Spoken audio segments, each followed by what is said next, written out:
Le cœur est un muscle qui se contracte selon un rythme régulier pendant toute la durée de notre vie. Chaque battement est stimulé par un signal électrique généré par le système de conduction du cœur.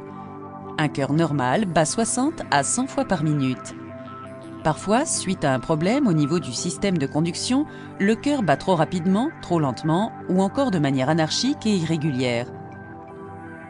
Un examen dénommé électrocardiogramme ou ECG permet de mesurer et d'enregistrer l'activité électrique du cœur. Dans un battement cardiaque normal, le signal électrique emprunte un trajet spécifique à travers le cœur.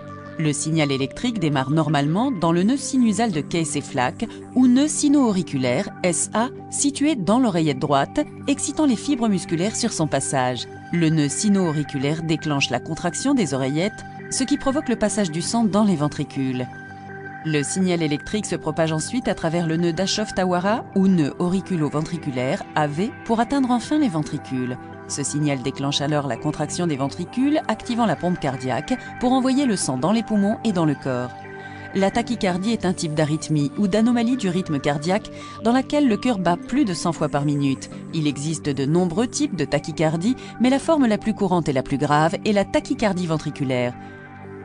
La tachycardie ventriculaire se produit lorsque l'activité électrique du cœur démarre dans les ventricules plutôt que dans le nœud sino-auriculaire. Dans ce cas, les ventricules battent plus vite que les oreillettes.